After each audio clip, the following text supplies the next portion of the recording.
உண்மையாவே BJP government வந்ததுக்கு பிறகு கார்பரேட்டுகளுக்கான வரிச்சலுகை உயர்த்தி வழங்கப்படுதா, என்ன கவுண்ட்ல தான் கொடுக்கப்படுது, இல்ல கொடுக்கவே இல்லையா, என்ன நடக்குது? குற்றச்சாட்டை வச்சுக்கிட்டே இருக்காங்க. அவங்க தமிழ்நாட்டுக்கு நான் பணம் கொடுக்கலன்ற குற்றச்சாட்டையும் வச்சுட்டே இருந்தாங்க. நான் வந்து ஒவ்வொரு தினமும் தொண்டை கிழிய சொல்லிட்டே இருக்கேன், நம்பரையும் கொடுத்து சொல்லிட்டு இருக்கேன், பேப்பர் உங்க எல்லாருக்கும் டிஸ்ட்ரிபியூட் பண்ணிட்டே சொல்லிட்டு இருக்கேன், கொடுத்துட்டு தான் இருக்கோம்.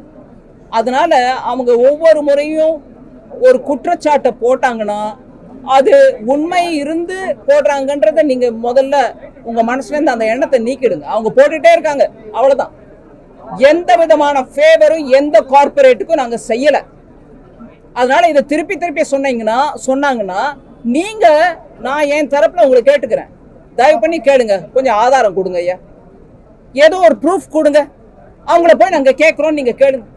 எந்த விதத்துல எந்த கார்பரேட்டுக்கு கொடுத்துருக்கு நான் கேட்கிறேன். ரெண்டாவது, இன்னைக்கு நாட்டுல ஒரு பாலிசி மூலமாக இண்டஸ்ட்ரி நம்ம நாட்டுக்கு வரணும், முதலீடு நம்ம நாட்டுக்கு வரணும்னு பண்ணிட்டு இருக்கையில தமிழ்நாடு கூட தான் முதலீடு வருது. இங்கே வந்து கார்பரேட் வைக்கிறாங்க பிசினஸ், இவங்க ஏதாவது கொடுத்துருக்காங்களா அவங்களுக்கு? அதனாலதான் வருதா? நாடு முழுவதும் கொள்கை சரியா இருந்துச்சுன்னா, நாடு முழுவதும் ஒரு ஸ்டேபிள் கவர்மெண்ட் இருந்துச்சுன்னா, நாடு முழுவதும் டாக்ஸ் பாலிசி சாதகமா இருந்துச்சுன்னா, எல்லாருக்கும் சாதகமா இருந்துச்சுன்னா அந்தந்த பிசினஸ் வளரும். இன்னைக்கு எம்எஸ்எம்இ வளருது, சிறு குறு தொழில் தமிழ்நாட்டில் வளருது. அவங்களுக்கு பண்ணலையா? கொள்கை ரீதியா பண்ணலையா?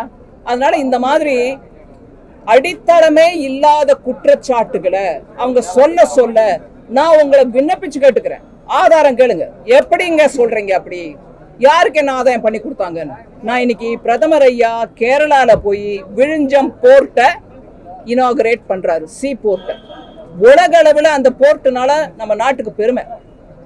ஆனா இத்தனை நாளா சொல்லிட்டு இருந்தவங்க யாரு?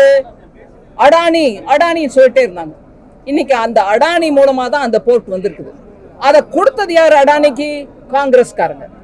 காங்கிரஸ் தோழமையில இருக்கக்கூடிய திமுக இங்க ஆட்சியில இருக்குது. இந்த கேள்வியை முதல்ல கேளுங்க. காங்கிரஸ் உம்மன் சண்டி அவர் இன்னைக்கு இல்ல, அவர் மறைந்த தலைவர். நான் அதனால அவர் பேர் எடுக்கிறதுக்கு என்ன மன்னிச்சுக்காங்க. அவர் டைம்ல அந்த ப்ராஜெக்ட் அடானிக்கு கொடுத்தாங்க. டெண்டர் இல்ல, ஒண்ணு இல்ல, அவர் கூப்பிட்டு கொடுத்தாங்க கையில. அப்படி செஞ்ச காங்கிரஸ் இன்னைக்கு தமிழ்நாட்டில் உட்கார்ந்துட்டு இருக்கும் போது கூட்டணியில இந்த மாதிரி கார்பரேட் கொடுத்துட்டேன்னா அது கார்பரேட் கொடுத்ததா இல்லையா?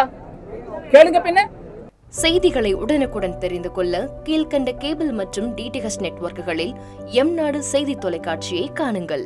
பாதகம் செய்பவரை கண்டால் நாம் பயம் கொள்ளலாகாது பாப்பா. மோதி மிதித்து விடு பாப்பா, அவர் முகத்தில் உமிழ்ந்து விடு பாப்பா. அண்மை செய்திகளை உடனுக்குடன் தெரிந்து கொள்ள இணைந்திருங்கள் எம்நாடு தொலைக்காட்சியுடன்.